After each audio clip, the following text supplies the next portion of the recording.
श्रीराम जय राम जय जय राम। भक्ती म्हणजे ईश्वराविषयी अत्यंत प्रेम। एखाद्या मोठ्या यंत्रामध्ये एक चक्र सुरू झाले की बाकीची सर्व चक्रे आपापल्या परी हळू किंवा जलद फिरू लागतात। त्याचप्रमाणे आपल्या मनाचे आहे। मनाची शक्ती एकदा काम करू लागली की तिच्याबरोबर इतर सर्व शक्ती देखील हालचाल करू लागतात। मनाला आपल्या शक्तीने ताब्यात आणणे फार कठीण आहे। ते थोर माणसाला जमण्यासारखे आहे। पारा समोर टाकला तर दिसतो, पण काठीने मारला तर तो मारला जात नाही। त्याचप्रमाणे मन आहे। हे समजते, पण ते आवरता येत नाही। म्हणूनच भगवंताला शरण जावे। आरशावर घाण पडली म्हणून साफ करण्याचा प्रसंग आला। अंतःकरणाची घाण पुसण्याचे काम साधनाने होते। मिरच्या, मिरे, मीठ इत्यादी पदार्थ एकत्र करून जसा सुंदर मसाला तयार करतात, त्याप्रमाणे भगवंताच्या प्राप्तीसाठी 3 गोष्टींचा मसाला पाहिजे: शुद्ध आचरण, शुद्ध अंतःकरण आणि भगवंताचे नामस्मरण। या 3 गोष्टी आहेत। शुद्ध आचरण म्हणजे प्रामाणिकपणा, धार्मिक आचार आणि नीतीचे वर्णन। शुद्ध अंतःकरण म्हणजे अभिमान नसणे, द्वेष मत्सर नसणे आणि सर्वजण सुखी असावेत अशी भगवंताची प्रार्थना करणे।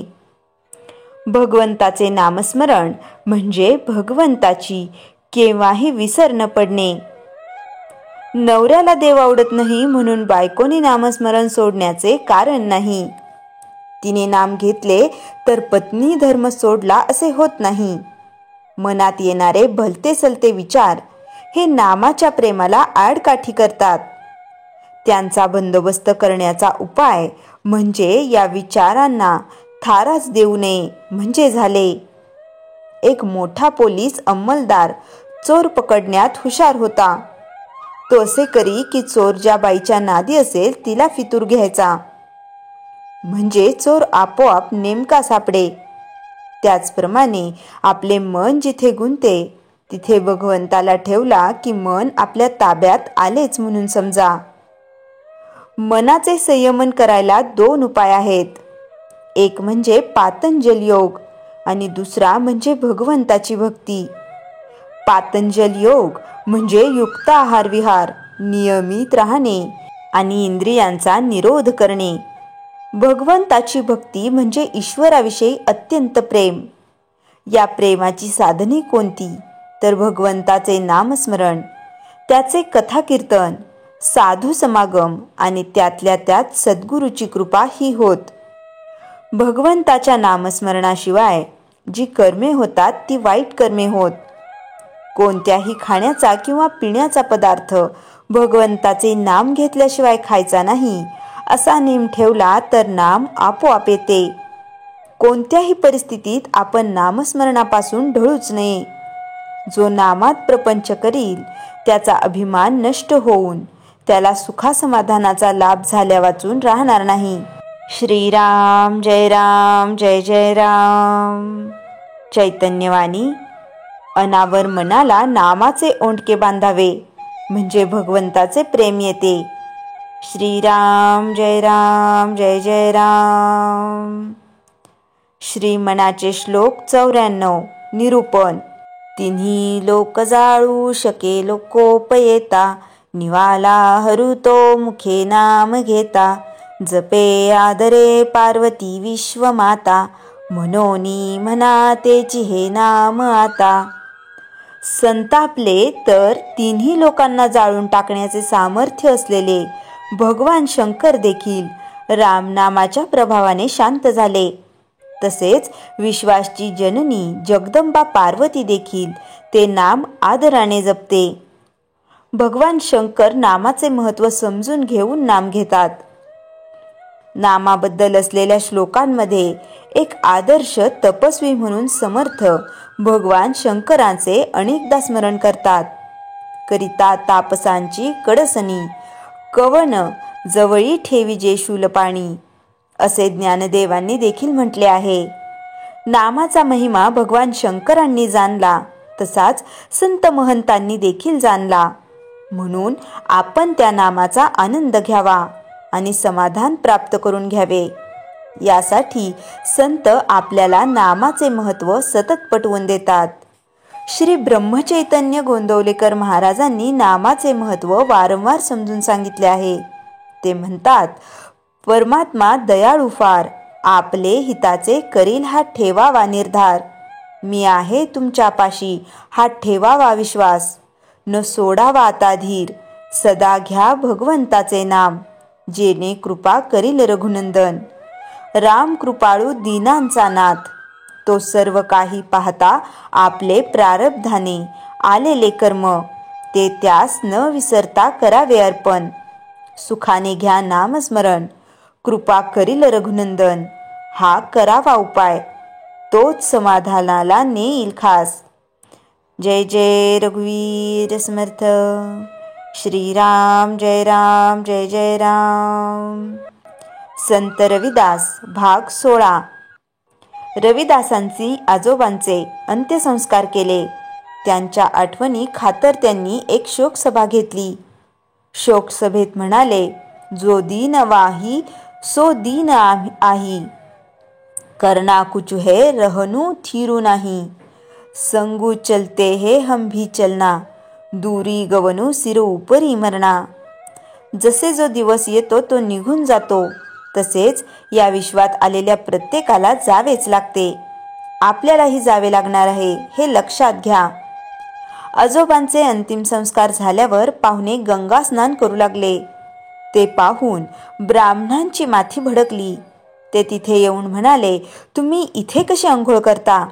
हे स्थान पंडित लोकांचे आहे. बाटवलं, घोर अधर्म, पाप केले, दूर व्हा दूर व्हा. वाद नको म्हणून रविदासांनी सर्वांना वरच्या बाजूला आंघोळ करायला सांगितली. पुन्हा पंडित येऊन म्हणाले, रविदास, तुम्ही सगळे ज्या ठिकाणी आंघोळ करत आहात तिथून गंगेचे पाणी अपवित्र होऊन खाली वाहत येते.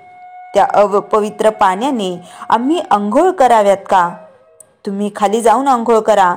रविदास त्यांना म्हणाले, हे पंडित हो, तुम्हाला काहीतरी भ्रम झाला. ज्या ठिकाणी आम्ही आंघोळ करतो त्या ठिकाणी तुम्ही केलेल्या स्नानाचे पाणी येत आहे.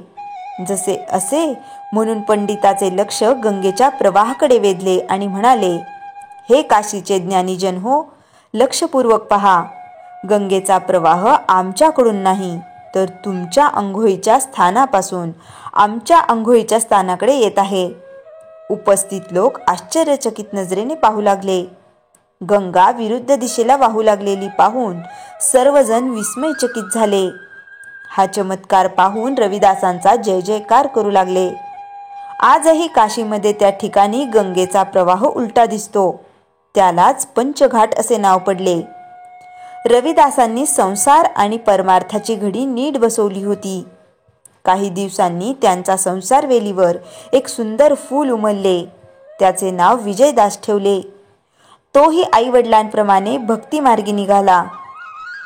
महाराष्ट्रामध्ये भक्त पुंडलिक आणि संत रविदासांची कथा आजही भाविक लोक मोठ्या श्रद्धेने सांगतात.